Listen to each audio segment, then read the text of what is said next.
Hello, hello. Hey, Jamie. How are you doing, Setti?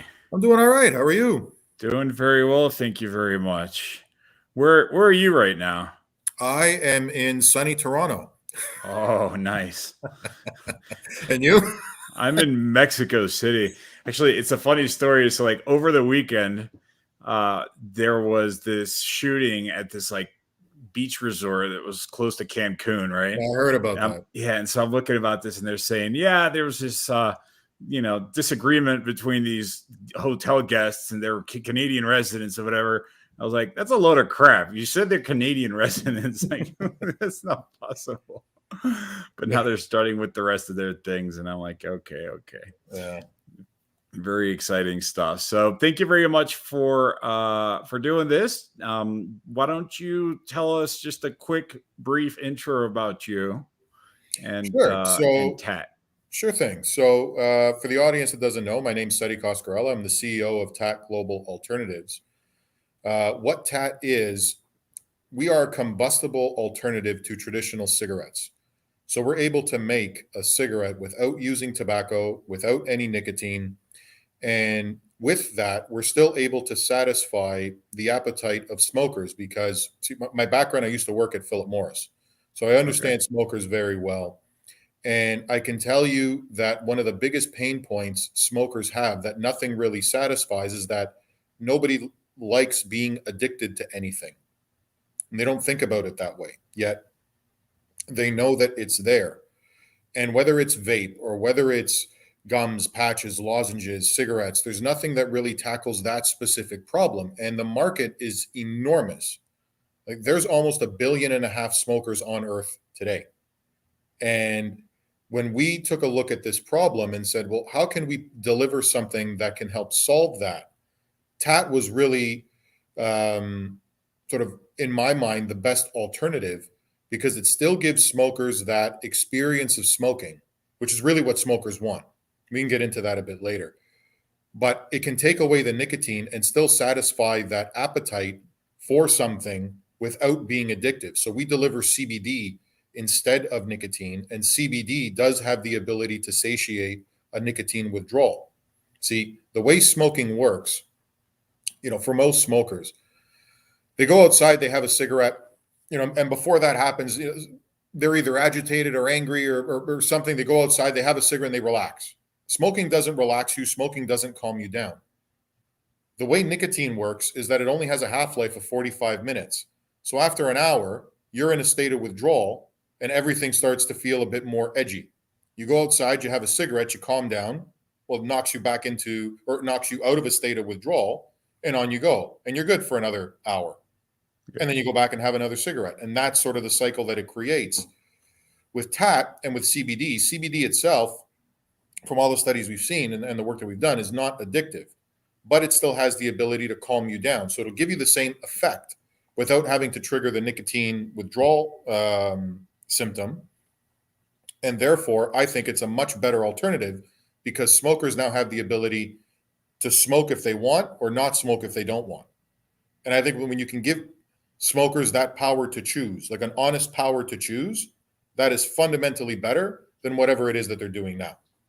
Yeah, that makes a lot of sense. And I agree with you that people don't like to be addicting anything. So I'll make a recommendation. Like stock options, I can't cut that habit. Right, like I get into withdrawal well before 45 minutes. So Yeah. if once you're done conquering the world here with tobacco, you should look into something for that particular fix.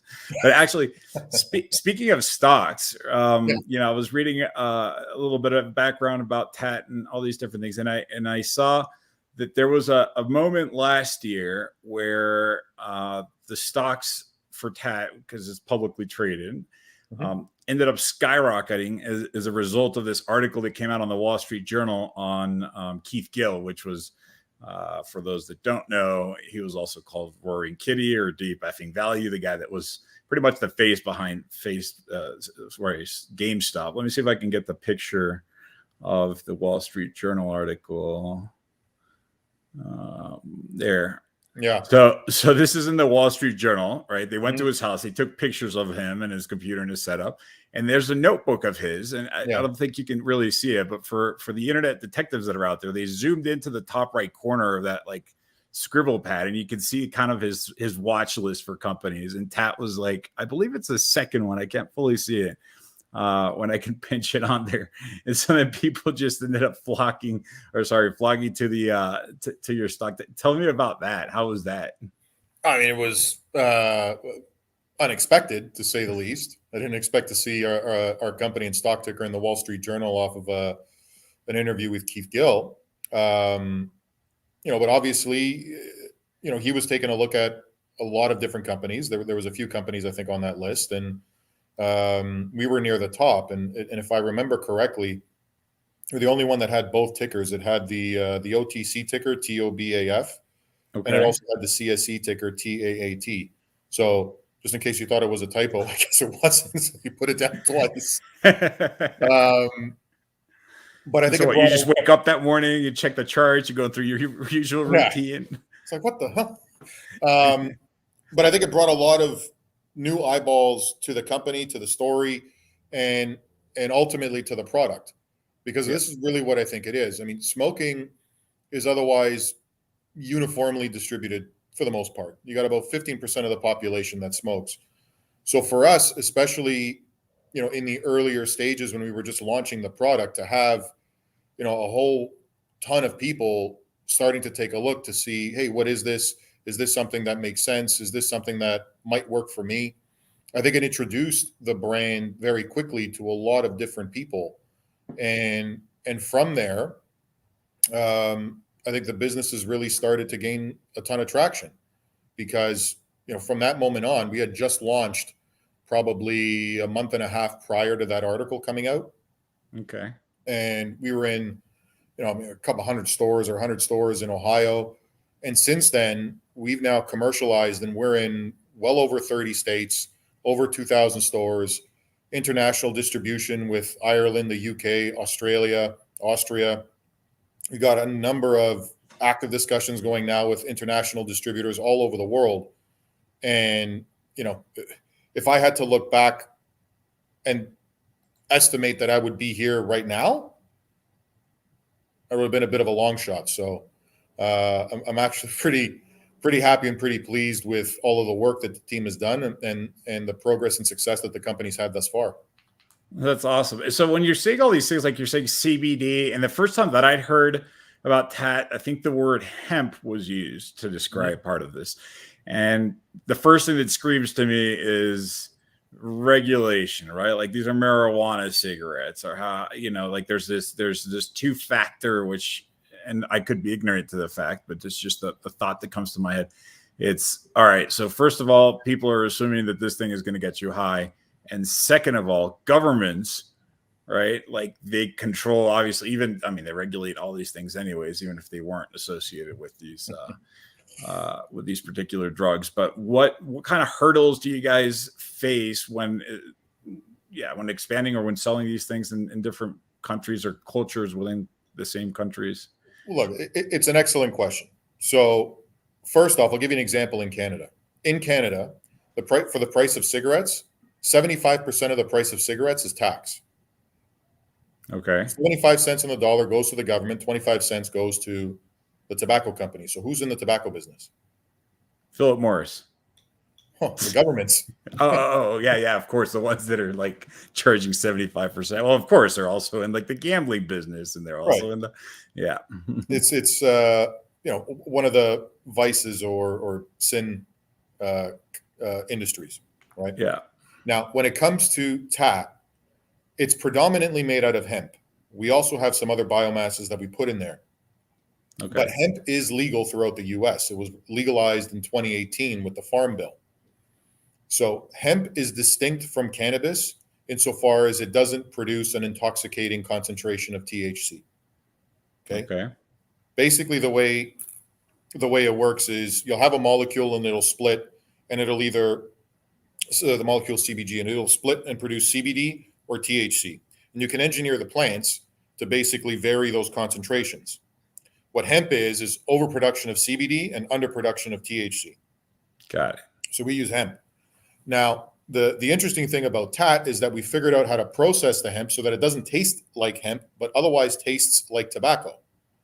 And I think that's a key point, because for smokers that are smoking Marlboro or Camel or Parliament, or pick one of the thousands of cigarettes that exist, they all have a fundamentally similar taste, right? Yep. And I used to use this example. Like, I can't think of something someone consumes with the frequency of cigarettes and doesn't get sick of the taste. Like, I like coffee, right? I can't drink 20 cups of coffee a day. You get that sort of mouth rot feel. Mm-hmm. The shakes, the jitters. It just doesn't work. But cigarettes, I mean, pizza was the other one I used to like. I love pizza. I can't have 20 slices of pizza every day for 20 years and not get sick of the taste of pizza. Probably last maybe 2 days. Cigarettes, on the other hand, somebody will smoke the same brand 20 times a day, every day for 20 years. And on the next day, they'll still buy the same thing. So if you really want to create a product that's going to be able to capture that audience, you have to be able to deliver a taste profile that they're going to find appealing.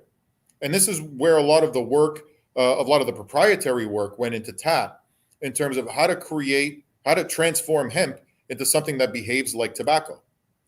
Now, the beauty about this particular product is, going back to the regulatory side, most governments regulate tobacco or regulate nicotine or regulate both. TAAT doesn't have tobacco, it doesn't have nicotine, and therefore doesn't fall into the same regulations or taxes. Interesting.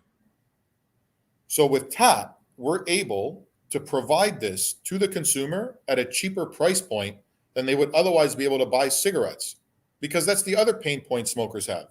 Cigarettes go up every year, sometimes 2 to 3 times a year.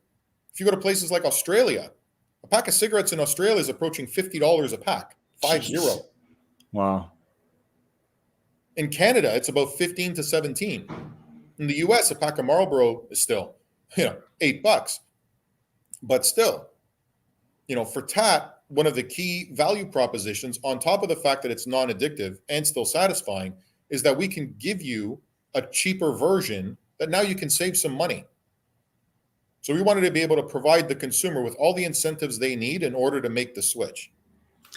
So, but now the way you've just framed it, you're begging for this agency to get a fourth letter, the alcohol, tobacco, firearms, and name your description for this particular plant. Like, is that a concern? Right? I guess it's a regulatory risk to some extent, right? That they come in and say, well, we want money. Look, eventually at some point, regulation may come in. Now, there's 2 sort of ways to think about it. One, if you take a look at the vape industry, okay? Mm-hmm. The FDA is just getting around to regulating vapes now. They still haven't fully regulated it. Vapes have been around for 15 years. Yep. So there's a long runway. And 2, in that runway, if you have the ability to start capturing market share, which is really what we're trying to aggressively do, the best thing that ever happened to tobacco companies was regulation. When you take a look at a country, again, if you like Australia or Canada, plain packaging, behind the wall, you can't see it. You can only order your product by name, and then they give you the product. Well, if that ends up happening, go start a new company now.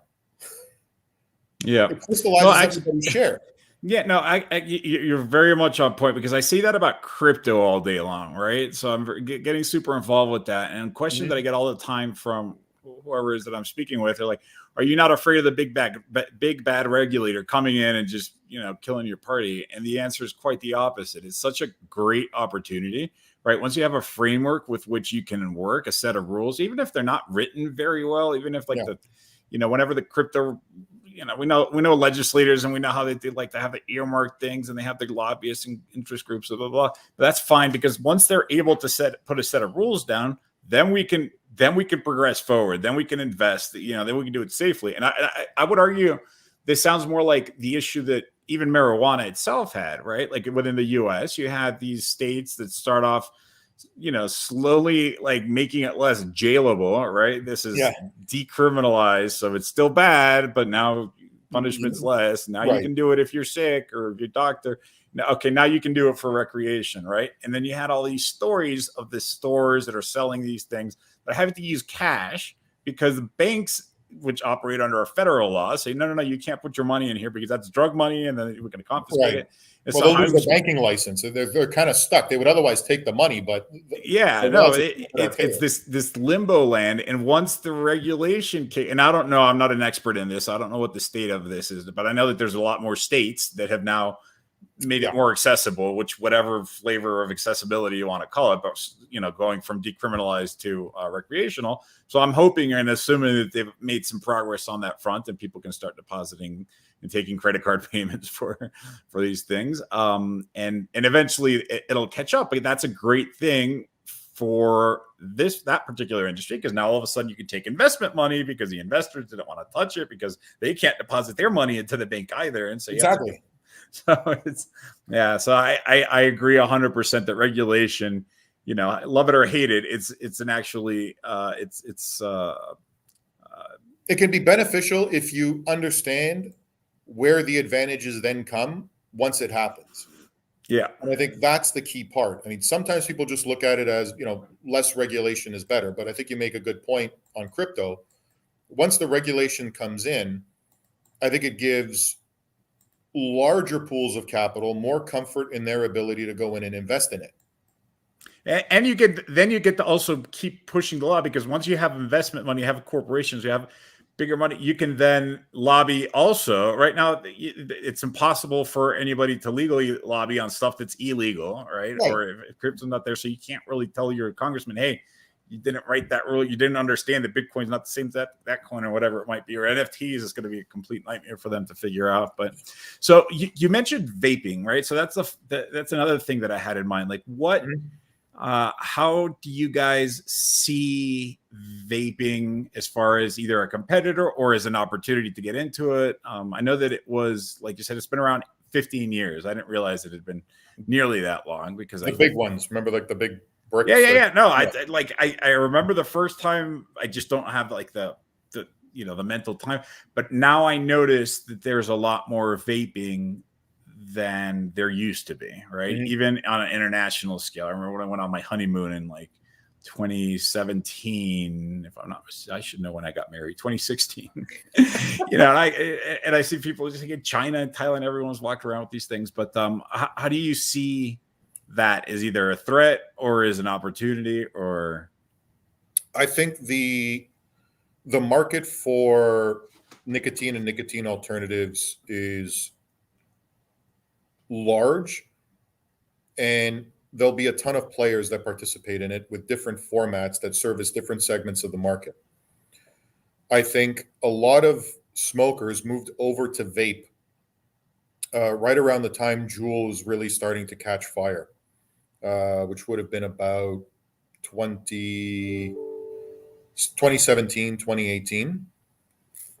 And it became a bit of a novelty because everybody was doing it and they had all of these different flavors, and it was fun.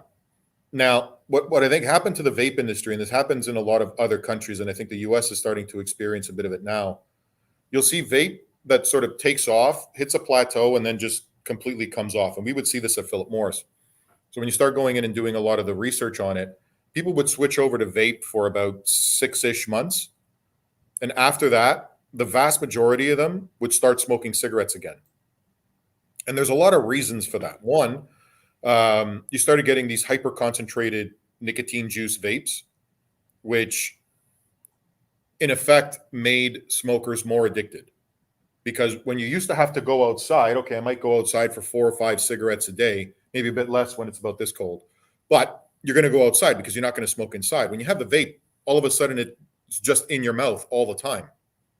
So your consumption starts to increase, and they don't like that. Also, with the taste profile, I think I touched upon it earlier, you had a lot of different appealing flavors, some of which were overly appealing to kids. And this is where the regulators come in and get upset. You have a hard time telling me that somebody smoking Marlboro for 20 years wants creme brulee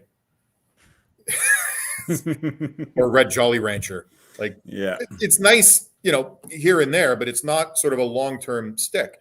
And inevitably, just like anything else, you'll end up getting sick of the taste. So you end up going back to the thing that makes you the most comfortable. And then they move over and go to smoking cigarettes again. So I think it created, I think there's still a ton of opportunity in the space. I think there's definitely a subset of the market that will switch over for long term. But I think for general smokers, I know tons of them that had vaped, and now if you see them, they have a pack of cigarettes in their hand. Makes a ton of sense. And so you just mentioned Philip Morris, and I accidentally did it earlier when I should have said the U.S. government. But how do you see? I mean, you're going up against a Goliath, right? In the sense that they have historically just dominated, and they dominate the lobby industry, and we've seen all the movies and documentaries on just what was that one about the guy that tries to make smoking more accessible? It was just. Thank you for smoking. That one, we're aware that we're aware of what you're up against. Yeah. How do you feel about them? Do you feel like you're actually competing with them directly, or are you going for a different market? Because you are describing a very specific niche, right? For people that don't want that addiction, or don't want the tobacco, or don't want that. I think the vast majority of smokers have that pain point. And I know, because when you take a look at vaping, the vast majority of smokers have tried vaping. 70 to 80% of smokers have tried vaping. Yet if you take a look at the nicotine market now, the number of smokers still outweighs the number of vapors 20 to 1. So if everybody tried vaping, why is everybody still smoking? They tried it, then they went back. The tobacco companies know this. Now, going up against the Goliath, it's not as daunting after you see somebody having done it. Right? And Juul did it. To the point where within 3 years, Juul went from non-existent to Altria buying a third of it at a valuation of $40 billion. Yep. So oftentimes what ends up happening is, if you can actually get the product distributed, if you can get the product into smokers' hands, if smokers are starting to smoke it and like it, and we're starting to see that with TAAT, then I think, when it comes to the big tobacco companies, they're acquisitive by nature. They don't like to cut their nose to spite their face. So if they see something that's working, and this is, a hallmark of what they do, they just go in and buy it. Yep. And at that point, basically, you have ready built worldwide distribution. So, I think it behooves us to go and commercialize this as aggressively and quickly as we can. And then I think, the tobacco companies may take a look at it. I'm fairly certain they all know who we are. Well, actually, yeah, there was just a question. I'm going to put it right back on the thing. Oh, it was more of a comment from someone watching. It says, I could see TAAT being bought out by Philip Morris once they start to take some market share. Look what they did with Juul. So pretty much exactly. And this comment was posted about 5 or 10 minutes ago on there. So clearly, it's also a very good exit strategy for the company, and it continues to be. It doesn't turn it into an existential threat, right? Because Philip Morris or whoever it is that you're up against can either say, okay, well, we want to prevent you from growing or prevent you from eating more of our market share and just inhibit your ability to conquer your goals, or right, like we can help you do it as well. Because Philip Morris, at the end of the day, they're just companies. They're looking for the same thing. If you guys actually have a good product, and like I said, it's going after a slightly when you have like camels, right, that has the Joe the camel, the cartoon for the kids, and then the other one's got the cowboy with the with the hat, whatever, like that's competition, because they're straight up going head to head, and we're good to go. But with Juul, what we saw with them, and their vaping company, for people who don't know, and then you have TAAT, which is talking about physical burnable tobacco, right? Yeah. But it's not. I'm sorry, tobacco. It's cigarette, but it's not tobacco. Well, we call it beyond tobacco. Beyond tobacco. That's good. I like that, actually. Yeah. It's like beyond meat. That was yeah, I forget. That's been in the news recently for some crazy stock moves. I know that it was a darling for WallStreetBets for a while. Yeah. Like about a year and a half. You see, the year and a half, coronavirus has completely destroyed my sense of time. Same here. It's like, yeah, but it's like yesterday or last year, I forget. It's like, yeah, you're watching the documentary. 400 BCE had this thing, or 200 AD, but there's like pre-coronavirus years and post-coronavirus years, Pretty much. and you try to get it somewhere in the middle there. Yeah. So I also read an interview that described you as a disruptor in this industry. Without me contaminating the question, tell me about your ability and your ambition to disrupt, and why, if it's something you're going for, why? Again, I see a huge market opportunity. I see a pain point that isn't being solved. We've got a product that can fit in and actually provide comfort and solution to a large pool of people. I think whenever you sort of find situations like that, in my mind, it's a recipe for success. And you got to take your shot. And that's what I think we did here. I jumped over from Philip Morris, and, the company was still an idea. And we went from idea to test product to commercial product to, it's available in store within 6 months. Wow. And, conversely, when I took a look at Philip Morris, even when I was there, they're working on this thing called IQOS, which is a heat not burn device, which is another sort of subset category in the whole nicotine space. It took them 19 years, 18 years to commercialize it, $6 billion. Hired 400 PhDs, put them in a room in Switzerland, and basically left them there for 2 decades until they came up with it. The committee syndrome, right? Like growing by committee. Right. Yeah. So, that's one of the advantages I think that we have, right? Especially with startups. And it's not that I'm going up against the Goliath. I think any startup that wants to take market share is always going up against the Goliath, and it's the nimbleness that wins, no different than David and Goliath. Yep. No, that's absolutely way to do it. And I also think that the disruption in general, I believe it's a net win for everybody, for the world, right? Like it's a moment at which it's a moment at which there's an improvement that's changing the way things are done. I don't know when the telegram was replaced by the fax machine or whatever it was, or subsequently through email, but I do remember when Blockbuster would charge me late fees, or they'd charge me money because I didn't rewind my stupid video cassette, right? And in comes Netflix, which if a lot of people don't remember this, Netflix didn't start off as what we see today.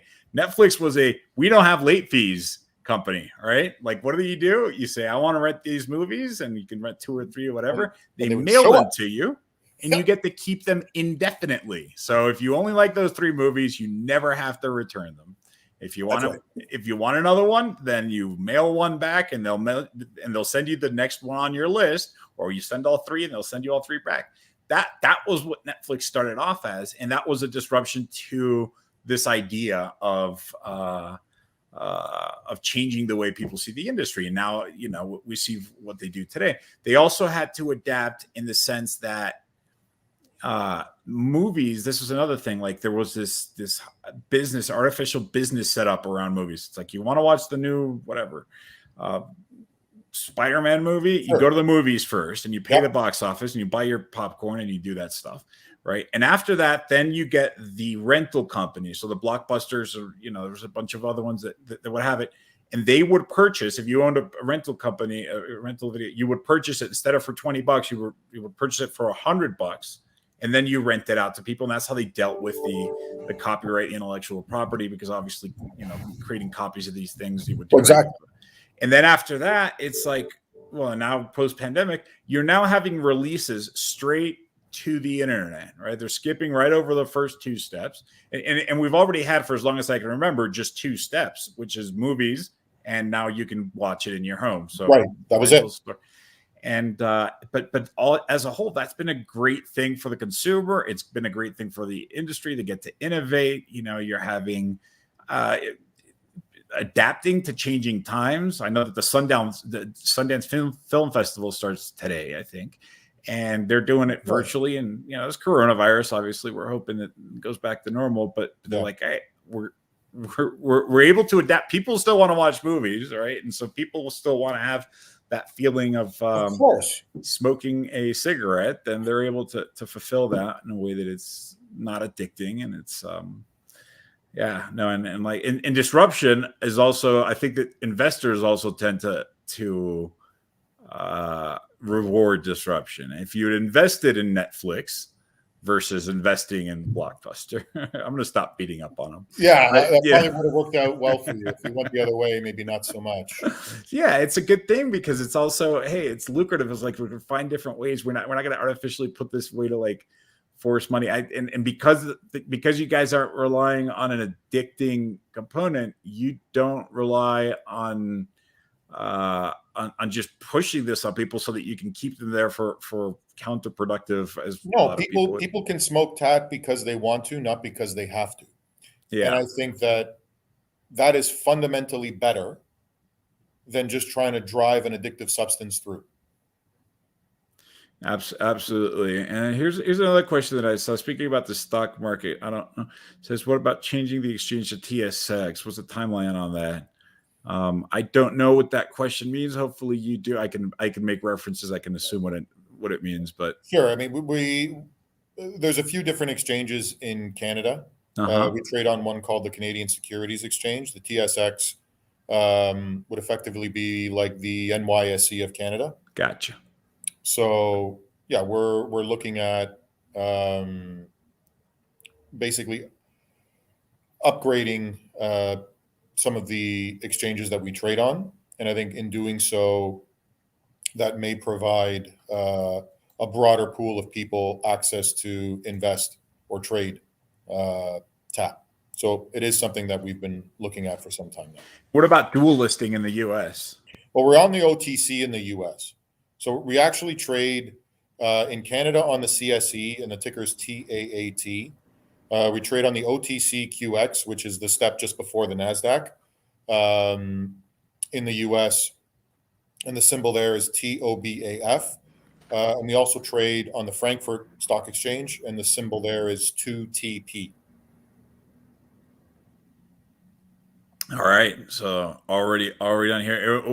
At which point, what do you need to qualify in order to not be in the OTC market? Is it going to be price, volume, passing a bunch of regulatory hurdles? Yeah. I mean, there's price, and then in general, they want to take a look at the company. And again, because there's, I guess, a bit of this halo, it isn't cannabis, but it almost sort of creates a bit of a halo around it. A lot of the questions are, okay, prove that the product isn't being sold anywhere that it shouldn't be sold.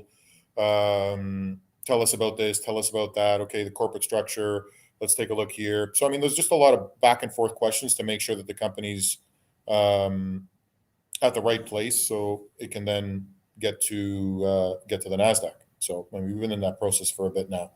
And the thing with the NASDAQ too, I feel bad for them. They're understaffed and overworked. There's a lot of companies that are looking to list, and then you have all of the SPACs that happen too. So I mean, like, there's just been a whirlwind, I think, for a lot of people in the capital markets over the last year, and just trying to keep your head above water has been a challenge sometimes. And what is the market cap of TAAT? We're at about 200 million Canadian. 200. Okay, so that's quite a good size. I think that, what was GameStop before it got started on this thing? It was like, I don't think it was more than $1 billion. It must have been like 500 million. It was probably in and around there, and I think, what did it hit? 4 and change? I think you got up to like 20 billion for a short period. I don't know what it's at now, but it's doing a lot better now than it was before. And and listen, I think that whole experience was something nobody really had ever seen before. Yeah. So I think it opened people's eyes to the power that a small group of many people, or many smaller investors, Yeah. can now have the same power as the huge hedge funds.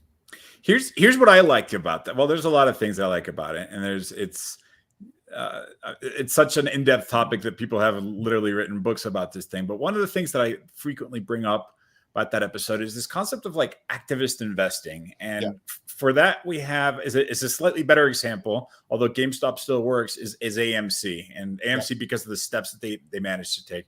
Here you have, I would go on CNBC or Bloomberg, WSJ. They say, okay, well, aren't you concerned about these investors are going to be holding the bag, blah, blah, blah. And I'm like, well, yes, I guess if you're thinking like a boomer and you're just trying to make a solid investment based off of your, price to earnings ratio and blah, blah, blah. These individuals are like, I like the stock. I like the company. I like the products or the service. I can touch and feel them. And AMC was cool because obviously their industry was just battered by the pandemic, as was so many of them. People aren't going to the movie theaters anymore because they can't. And so their stock very correctly reflected that. And then you have people say, well, yeah, but I'm going to go ahead and buy this anyways. And you have the short squeeze, have all these different components into it. But now the stock price goes up and AMC turns around and says, all right, I was in trouble, but now my stock is up, which allows me to do an additional offering. I'm actually going to use capital markets to, drum roll, raise capital so I can reinvest into goods and services and jobs and economy and innovation. And next thing you know, they're now doing metaverse, NFTs, conversations with different things, and they're adapting and they're using this mulligan, right, to move on ahead. Evolve. And it's the same thing with GameStop. I think it gave them a second life. And when they realized it, they took different steps to strengthen the business. And I don't think they would have had that opportunity had it not been for what happened. But what strikes me as weird is that strikes people as weird. There was a guy from Reuters who said to me, what do you think about the fact that AMC just did an additional offering, and in the prospectus, they said these stocks aren't worth this amount of money because they have to, for regulatory reasons. Mm-hmm. And the CEO just said, I'm going to flood the supply with additional shares. They're diluting, blah, blah, blah. Like supply goes up, the price goes down. Everyone knows it, but the price didn't go down. He goes, well, what do you feel about this guy that's essentially defrauding these investors? He didn't use those words at all, but that was what's insinuated. And I said, well, hold on a second. So you're asking me why it's weird that a company is going to the public markets to raise capital so that they can grow. But that's why the stock markets exist. When you're in fourth grade or whenever you start learning about the stock market, someone tells you you're going to buy a piece of this company because you believe in its future. That's the essence of what the stock market is, right? And we've deviated so far away from that, where companies go public, not because they want to raise money to grow, but because they want to pay back their investors, right? And it's literally it's the cash out opportunity for them. And now everyone's just kind of looking at the earnings reports and this and that, and what the stock's going to go up with the interest rates. And now, Jerome Powell speaking. Well, and so we've strayed so far away from it that it feels weird when it's working the way it's supposed to be working. So I think that's another really cool component of these investors that come in and say, hey, I'm going to vote with my money. And they'd actually done that with Hertz too during the pandemic. I was just going to say the same thing happened with Hertz. They were bankrupt. They would not exist. They filed for bankruptcy, and everyone just running. I think back then it was when the formula was still being decided, because I don't know why that became a meme stock for whatever it did, but my best guess is that people say you're supposed to buy stocks low and sell them high, and they filed for bankruptcy, and their stock is really close to zero, which is low, so it can only go off, which is high. But it just created it was a pylon effect. You had some people going in and telling other people, and I guess the logic kind of made sense on, look, this thing is probably extraordinarily shorted. If they have to, the logic, if the shorters have to cover, then they have to buy it too, and that'll shoot it up. And then all of a sudden, that's what happened. It was like testing a hypothesis, and you could do it on a company like Hertz because, okay, I mean, it's bankrupt. What are you going to lose? The stock price is nothing. Well, here's here's this other thing that I think it was cool. So I was speaking to a guy that's in the pharmaceutical industry, right? In fact, one of the companies that he owns goes by a ticker TLSA, not to be confused with Yes. TSLA. Yeah, it's Tesla. And he had his 15 minutes of fame when people were screwing up and buying the wrong one and stocks went up or whatever. But he's got a bunch of these things and he's used to being in this industry. And he would say, look, it's terrible being in the pharmaceutical business because these are lower mid-cap stocks and we can get pushed around and bullied by these hedge funds that'll short us into the ground when we need the money because of stage 3 clinical trials, whatever, and we need to actually fix humanity with medicine.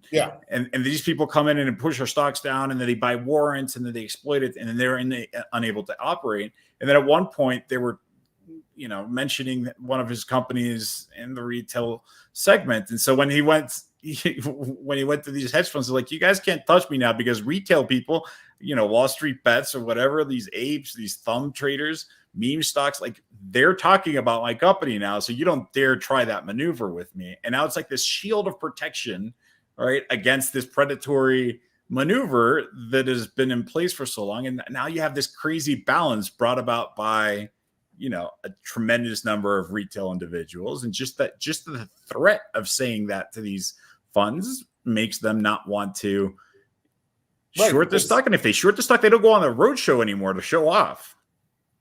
No, because it brings too much heat against them. I think the stock markets are ultimately about balance.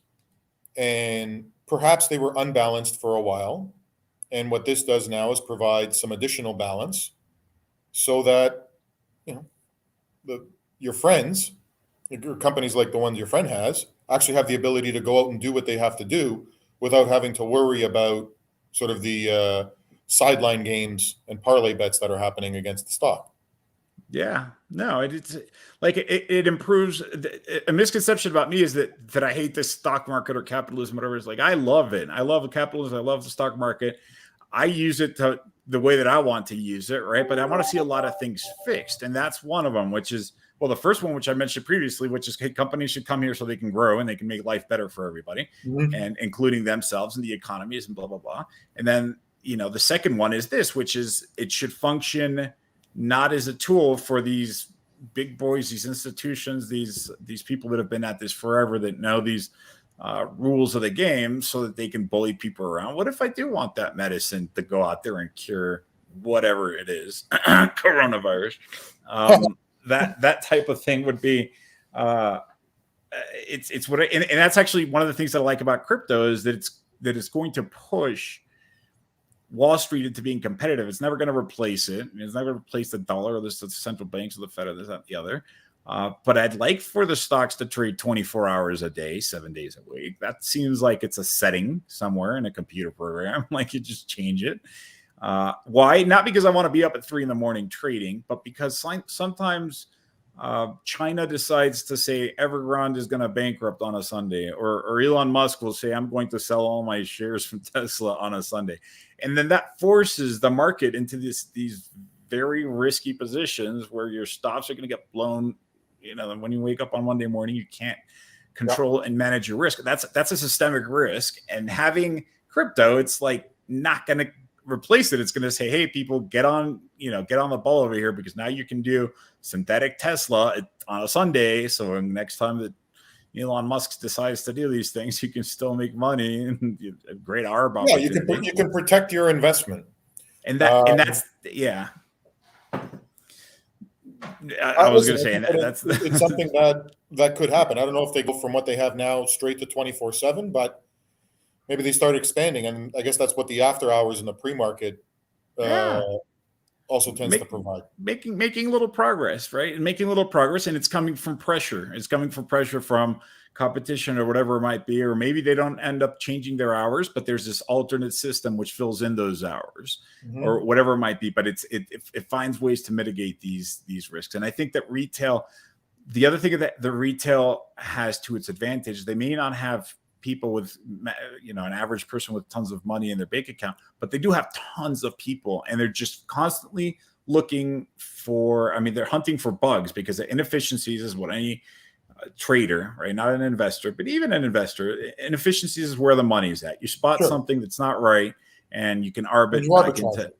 correct. And arbitrage is one of the healthiest things that can exist. Mm-hmm. And you have millions of tens of millions of people that are just digging through all these things and reading all these. Like I think that even GameStop once again had somebody on Fidelity Investment misreported the number of shirts outstanding. Some crazy little metric that you have to right click, go to settings, and look at the thing, and it was incorrect by a factor of 10. And then everyone jumped, and they had to go out and correct it. And then they found another one on another system. Sure. They're like finding faulty data that Wall Street or these brokers or whatever, they have to go around and fix it. That's improving the whole thing and making everything better. And that's why I love the activist approach of saying, look, I'm less worried about whether I want to make money or not money, but I'm going to put my money in this company because I believe in it. And it's something that you see in the spirit of crowdfunding NFTs, which is basically a version of that, which is, hey, I believe we want to buy the Constitution, and because blah, blah, blah. And people put their money into this thing, not because they're reading their financial statements, but because they want it to succeed. So having people that say, okay, I like TAAT or I like whatever, I'm going to put my money in it because, like I'm looking at some of these companies coming in, it helped me smoke, it helped me quit smoking, all these things. And I go to parties and drink and that and the other. And this is a great way for me to fill it in. Like people may just say, hey, take my money because you've done well with me. And that's how I'm contributing to you. And I happen to also believe in what you're doing. And then I become brand ambassadors and all sorts of different things. And next thing you know, these companies are then addressing the retail market. And they're actually catering to the shareholders because drum roll, like that's who they're supposed to, that's the fiduciary responsibility for a CEO or a company to maximize value for the shareholders.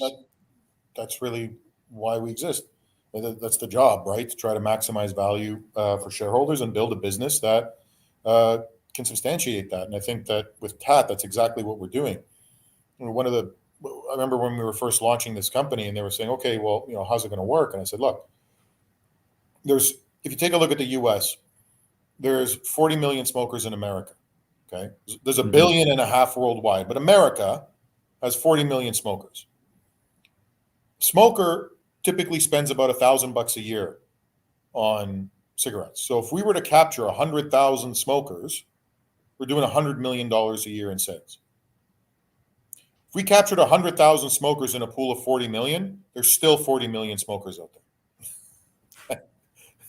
That's a huge. But actually, that does beg the next question: which countries? And I think that was also one in the comments earlier. Which countries is TAAT available, and which ones does it intend to be available in? So right now, we've signed distribution deals. We're actually in some stores in the UK. Signed a deal for distribution into Australia, and I mean a focus for me, and we're pretty close. We really want to commercialize continental Europe. Okay, which I think would be next, because if you take a look at Europe, they tend to have higher smoking incidence rates compared to North America. So in the US, it's about 13 to 15% of the population smokes.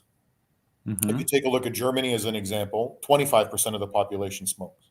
And then when you take a look at a country like China, you're at like 40. Wow. Like there's more smokers in China than there are people in the US. That's a scary stat. Yeah. So, and this is kind of what I mean. Like there is an extraordinary amount of opportunity. And when I kind of look at this business, why I wanted to get into it, it's like the Mount Everest of markets.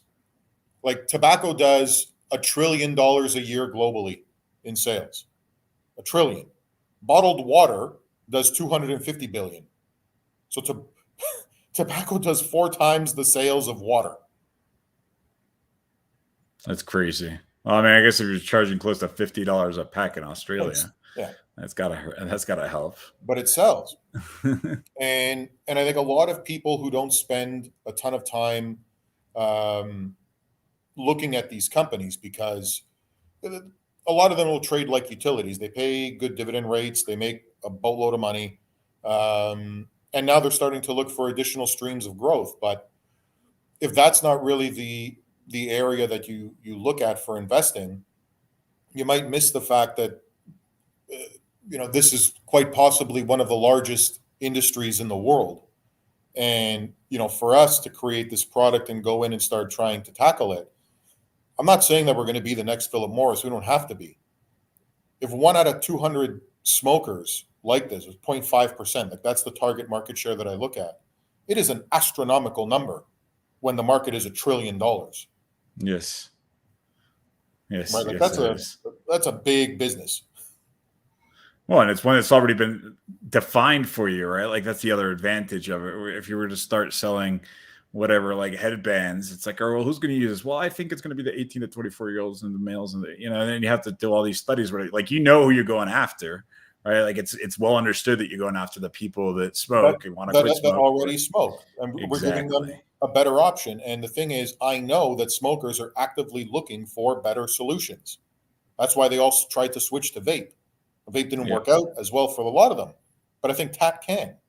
So the goal for us, if you smoke, I don't care where you are. Our goal at this company is to try to make TAAT available to every smoker on earth. That's what we're going to do. That makes a ton of sense. Speaking of goals, here's a question that we got from somewhere. It says, Setti, let us know what are the important milestones for 2022 from Jen and YouTube. Well, I think for us, we want to continue aggressive expansion in the U.S. Like I said, we're in about over 30 states, 2,000 stores. I think we've come a long way in a short period of time, but that commercialization is really starting to accelerate. So I think that we can continue along that for 2022.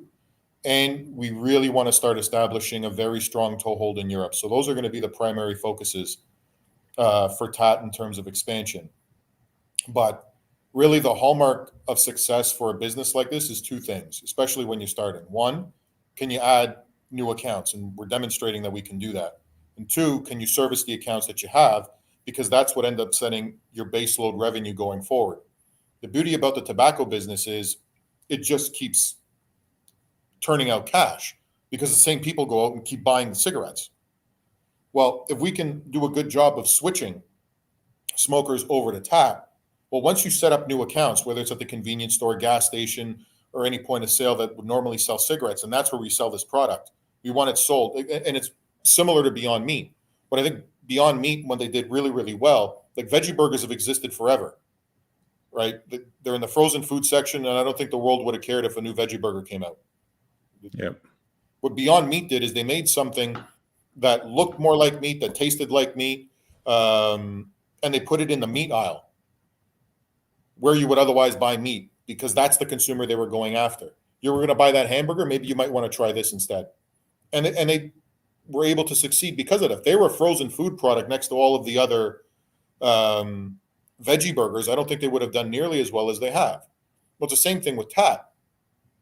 If we're going to be able to switch consumers, we got to put it in the same place, in the same channel, at the same spot that a smoker would otherwise go to buy cigarettes. And that's what we've done. So once you bring these accounts on, you got to service them so that they start reordering. And we've now started to be able to demonstrate that we do have the reorders coming in. So you couple those two things together, and I think you have a recipe for success in a business like this. That's awesome. No, that's actually, I didn't know that, but it makes perfect sense to be able to have the meat next to the meat, right? And have this next to the and I think that Europe makes a ton of sense because it's also just like Europe. It seems to be all coalesced. But as you were saying, these different places that you're going for, where do you guys manufacture, produce, grow? Are you affected by the supply chain issues that are plaguing all these other industries? Well, the vast majority of our product is grown and manufactured in the U.S. Okay. There's certain elements, whether it be on the packaging side, you'll rely on some international shipping. We've tried to batch a lot of the orders so that we have some of the inventory and that our production wouldn't be impacted. And I think we've done a good job, especially during COVID, increasing manufacturing as opposed to sort of having these lulls because of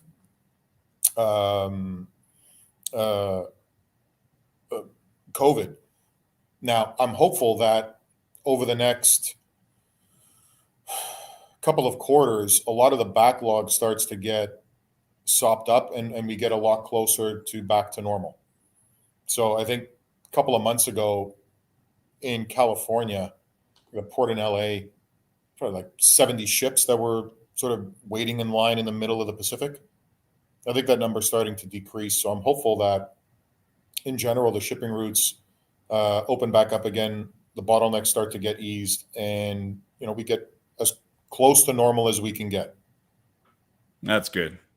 Well, hopefully, yeah. Hopefully the entire world on that particular thing gets corrected, including, pretty much all these different products. So we're getting here close to the top of the hour. Is there anything else that you wanted to tell our listeners? Well, listen, I mean, first of all, thank you so much. I mean, this was a ton of fun. It was great sort of talking about TAAT and, letting some of your listeners know and viewers know what it is that we do, who we are. If anybody out there does smoke and wants to try the product, you can go to trytat.com. And if you're in the US, we'll ship you your first pack for free just so that you can try it. And that's how confident we are in the product. Wow. So they can head over to trytat.com. There'll be a button there, get your free pack. Just put in your information and we'll ship it out to you free of charge. And if you want to learn more about the company itself, you can always go to TAAT Global or follow us at TAAT Global. And we're usually pretty good on providing the market with a lot of updates whenever anything sort of happens. So if you're interested in learning more, that's probably your best spot to learn more about the company. Awesome. And where can they find more about you or the company, I guess, on the socials or websites? Yeah, I mean, at TryTAAT or at TAAT Global would probably be the best spot. Awesome. Well, thank you so much, Setti. This was a lot of fun, extremely informative. I enjoyed this. Thank you. Same here. All right. Have a good one. You too. Bye.